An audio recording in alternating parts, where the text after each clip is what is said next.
Bom, está conosco a Vera Magalhães, vamos conversar com ela agora. Viva Voz, com Vera Magalhães.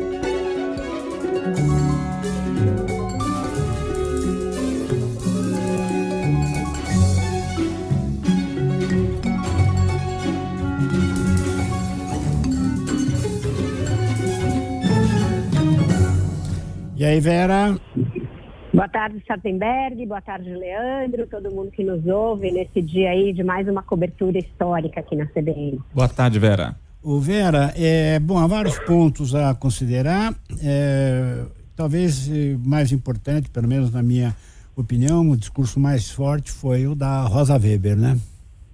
Eu também achei, Sardenberg, um discurso muito eloquente da ministra Rosa Weber, marcado por uma emoção que ela normalmente não deixa transparecer nos votos e nas outras falas que ela costuma fazer, sempre muito econômica, muito pontual, muito discreta, mas ela deixou evidente o tanto que os ataques do dia 8 de janeiro causaram perplexidade, revolta na corte e não deixou barato. Fez uma fala muito forte, eivada de adjetivos duros para classificar os golpistas, chegou a chamá-los a dizer que eles são movidos por um ódio quase patológico, e deu um recado final que, ao meu ver, se dá em duas partes. O primeiro, no sentido da união entre os poderes, a necessidade de que os três poderes simultaneamente atacados se unam na reação, e o segundo, em defesa da punição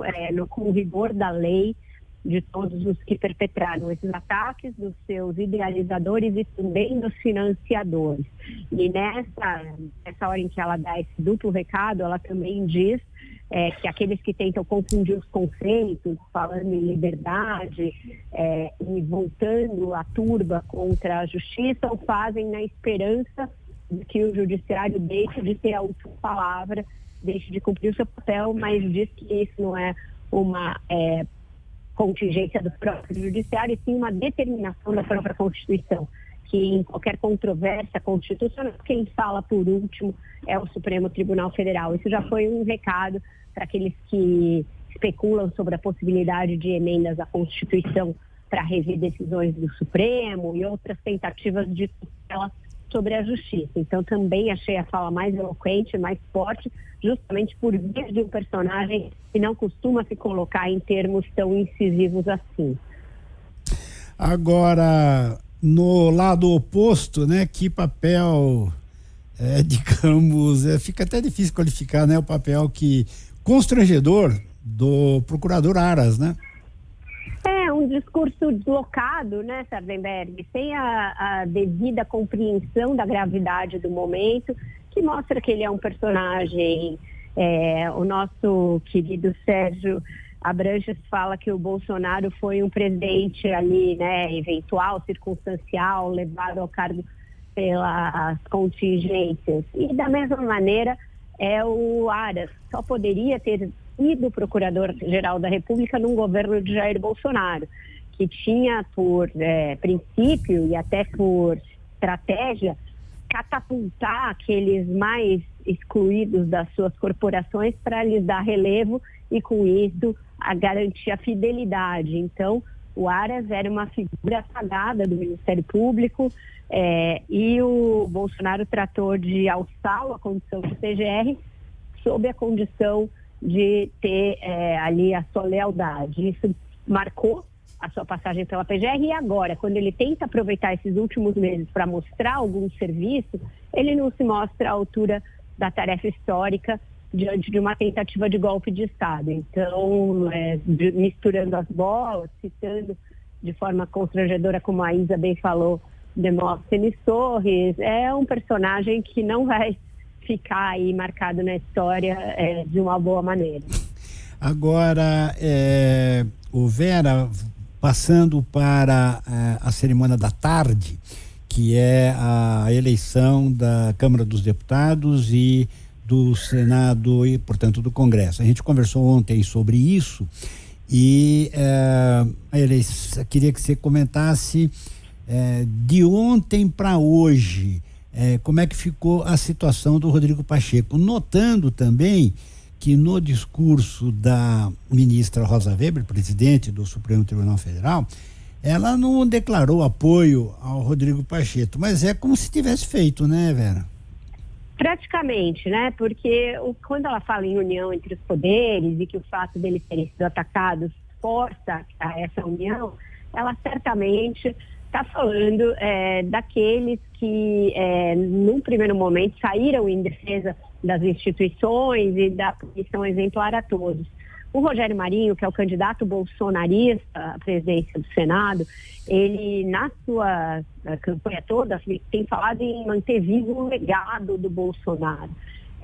E isso é indissociável do que aconteceu em 8 de janeiro, né, Sardelli? Porque as pessoas eram motivadas pela pregação bolsonarista contra o Supremo, contra o Congresso, contra o Lula e o PT. Elas estavam ali dispostas a tomar o poder, vários deles disseram isso em vários momentos, e impedir a continuidade do governo democraticamente eleito. Então, quando você tem um candidato que, de alguma maneira, defende esses valores, é lançado com a presença da Michelle Bolsonaro, do Braga Neto, uma live do Bolsonaro, ele está associando a sua candidatura ao bolsonarismo, e uma eventual vitória do Rogério Marinho seria lida inexoravelmente como uma vitória do Bolsonaro.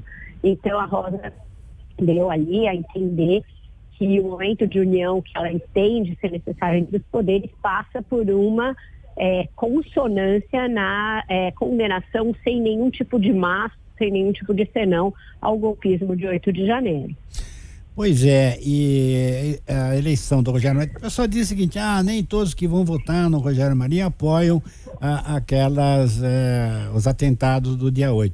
Mas a conversa fiada, né, Vera? Porque se você, ali tem no grupo vários bolsonaristas raiz, né?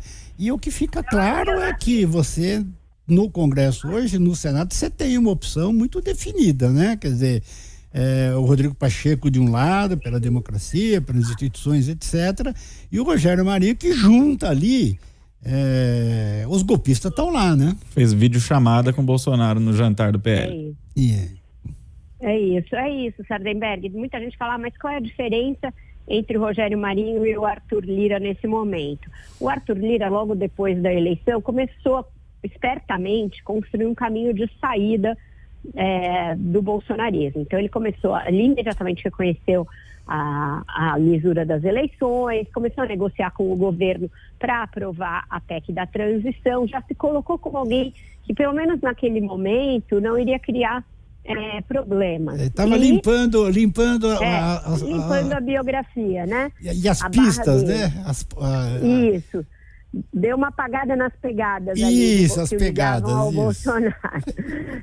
Mas o Rogério Marinho fez isso, ele dobrou a aposta. Ele só chega a ser candidato porque ele dobra a aposta na aproximação com o Jair Bolsonaro. Ele também é um político do centrão.